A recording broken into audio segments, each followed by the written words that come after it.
All right.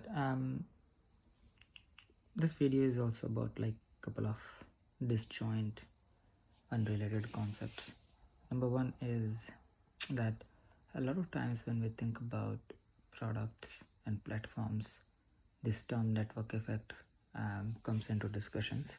And what does network effect really mean is that as you increase the number of users on a platform, the value of platform increases.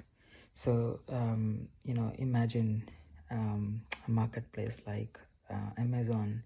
If there are more sellers, there will be more options and there will be more buyers, and since there will be more buyers, there will be more sellers.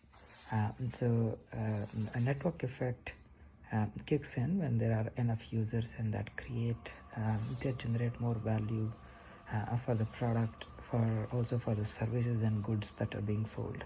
So that's what people mean by network effect. So more number of users leads to more value generated by the platform. The second concept is LNO, which is all about prioritization and prioritization of tasks. So all tasks are not created equal. There are some tasks that you can do that will give you almost the similar return that and that from the time that you will spend on them. And there are some tasks that you will spend time on and that will give you outsized returns. They are called leverage tasks. And there are some tasks which you will spend more time on and still you wouldn't get the value that or it will not give you the return that you will ever expect. Now, for example, things like if I have created these audio notes, and these audio notes are for going through some of the concepts and ideas which I always try to keep it in my mind. This is a leverage task for me. If I'm working on a PRD, and I have kind of spent some time on that, and the return that I can get is probably neutral, that the amount of time that I will spend, I will probably get the same amount of return, and similar to kind of any email that I'm writing. Now there are things which, for example, if I am writing an email and I have to kind of spend ideally 10 minutes on writing them, and I'm spending 1 hour writing them, and probably this is an overhead task.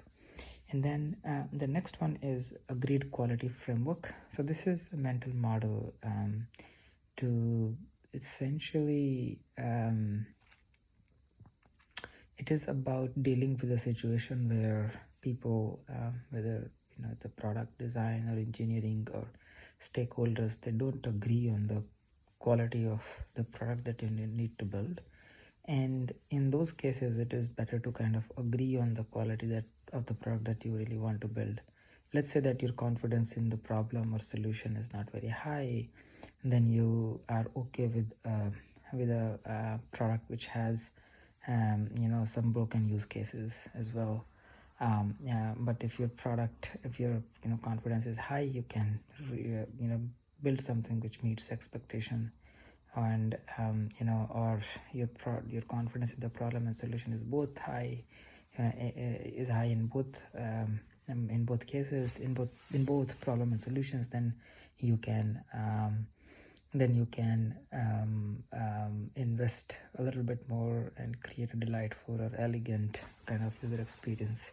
So it's just a way of kind of aligning people, which is the great target quality framework.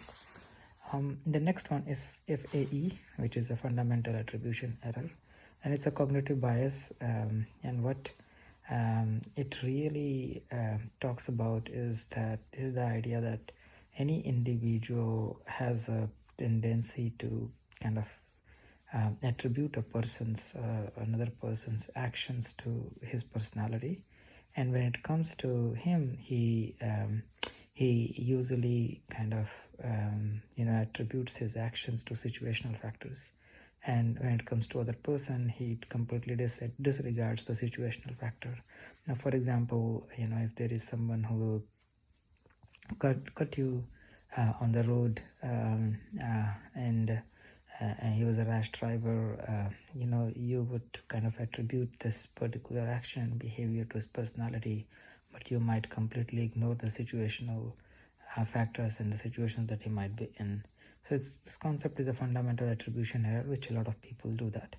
And then next one is, how do you motivate teams? So what do teams really want? Teams want fun, a rewarding culture, ownership, and goals. So frog is the mnemonic that you can use, that teams want a fun environment, they want a rewarding environment where where their efforts are appreciated, and they want ownership, they want autonomy, in some sense, so they can work on something which they really want to work on in the way they want to achieve the goals, and they want some goals which they can achieve. And the next one is some strategy frameworks. There are kind of tons of strategy frameworks, but some common ones, especially these ones, are coming from Gibson Biddle. SMT is strategy, metric, and tactics. GEM is grow, engage, and monetize. A lot of B2C products follow that. And then GLEe, grow, lead, expand, and expand. For example, in case of Netflix, they wanted to kind of start with DVD rental, and they wanted to lead streaming, and they wanted to expand into kind of internationals, and they wanted to expand further into originals. And then DHM, which is delightful, hard to copy, and margin enhancing ways. So these are like some strategic frameworks that you can apply when you're thinking about your company strategy or product strategy. But in my view, strategy is not limited to these kind of frameworks.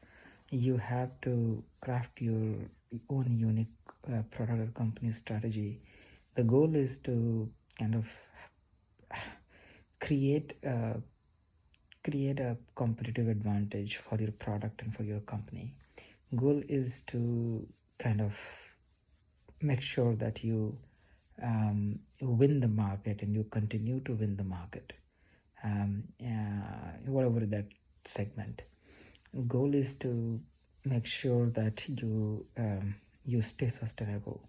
So so these are just a way of helping you think about those kind of strategic choices. But a strategic choice for your company and product has to be thought in a very unique way. You just can't copy these things.